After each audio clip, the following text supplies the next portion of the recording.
Waterproofing is the process of making an object or structure waterproof or water-resistant, so that it remains relatively unaffected by water or resisting the ingress of water under specified conditions. Such items may be used in wet environments or under water to specified depths. Water-resistant and waterproof often refer to penetration of water in its liquid state and possibly under pressure, whereas damp-proof refers to resistance to humidity or dampness. Permeation of water vapor through a material or structure is reported as a water vapor transmission rate. The hulls of boats and ships were once waterproofed by applying tar pitch. Modern items may be waterproofed by applying water-repellent coatings or by sealing seams with gaskets or rings. Waterproofing is used in reference to building structures, watercraft, canvas, clothing, electronic devices and paper packaging. Waterproofing in construction. In construction, a building or structure is waterproofed with the use of membranes and coatings to protect contents as well as protecting structural integrity. The waterproofing of the building envelope in construction specifications is listed under 07 Thermal and Moisture Protection within Master Format,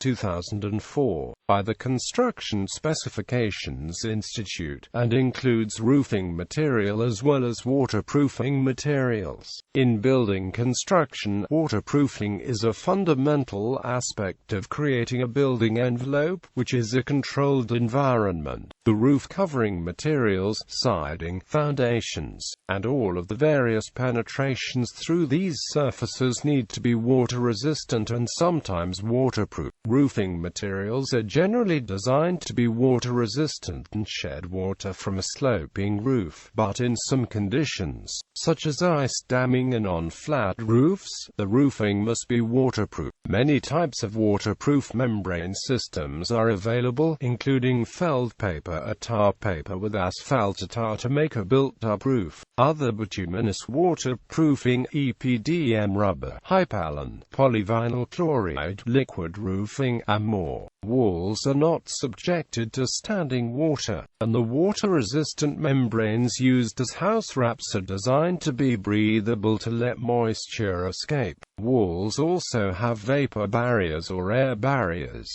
Damp-proofing is another aspect of waterproofing. Masonry walls are built with a damp-proof course to prevent rising damp, and the concrete in foundations needs to be damp-proofed to waterproofed with a liquid e-coating, basement waterproofing membrane, or an additive to the concrete.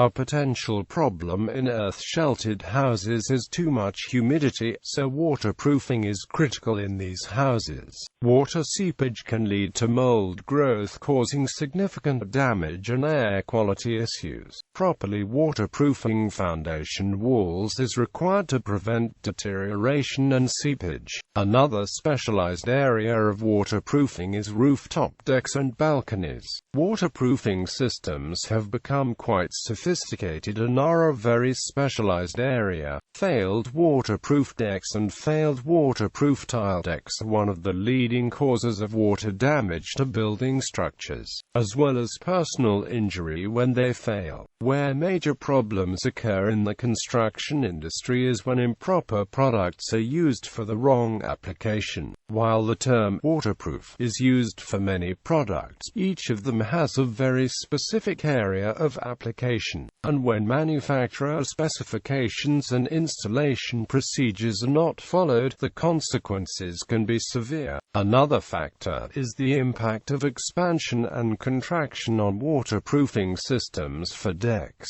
Decks constantly move the changes in temperatures, putting stress on the waterproofing systems. One of the leading causes of waterproof deck system failures is the movement of underlying substrates that cause too much stress on the membranes, resulting in a failure of the system. While beyond the scope of this reference document, waterproofing of decks and balconies is a complex complement of many complementary elements.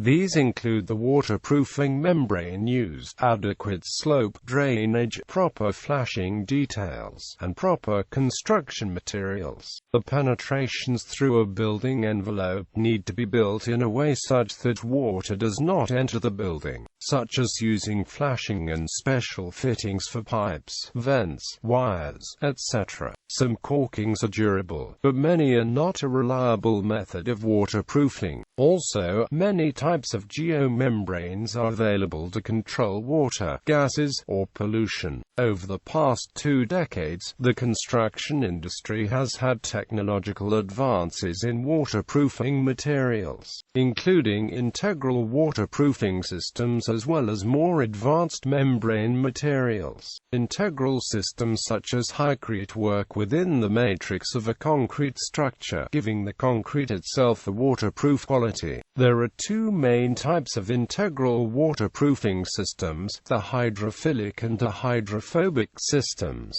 A hydrophilic system typically uses a crystallization technology that replaces the water in the concrete with insoluble crystals. Various brands available in the market claim similar properties, but not all can react with a wide range of cement hydration byproducts and thus require caution. Hydrophobic systems use fatty acids to block pores within the concrete, preventing water passage. Sometimes the same materials to keep water out of buildings are used to keep water in, such as bond or pull liners. New membrane materials seek to overcome shortcomings in older methods like PVC in HDPE. Generally, new technology in waterproof membranes relies on polymer-based materials that are extremely adhesive to create a seamless barrier around the outside of a structure. Waterproofing should not be confused with roofing, since roofing cannot necessarily withstand hydrostatic head while waterproofing can. The standards for waterproofing bathrooms in domestic construction have improved over the years, due in large part to the general tightening of building codes.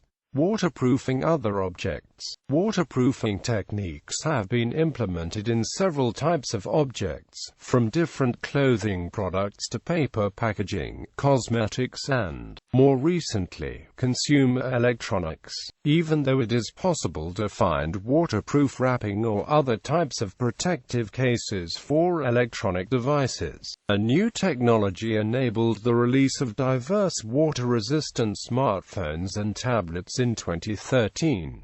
This method is based on a special nanotechnology, coded to be 1,000 times thinner than a human hair, that prevents water damage in electronics. Several manufacturers are now using the nano-coating technique on the smartphones, tablets, and digital cameras.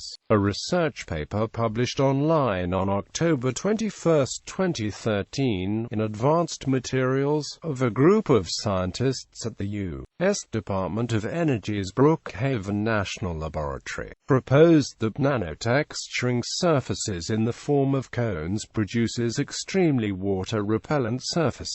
These nanocone textures are super hydrophobic. Standards: ASTM C1127 Standard Guide for Use of High Solids Content, Cold Liquid Applied Elastomeric Waterproofing Membrane with an Integral Wearing Surface. ASTM D3393 Standard Specification for Coated Fabrics Waterproofness. D6135 Standard Practice for Application of Self-Adhering Modified Bituminous Waterproofing. IEC 60529 Degrees of Protection Provided by Enclosures. British Standards Institution BS 8102-2009 Protection of below-ground structures against water from the ground.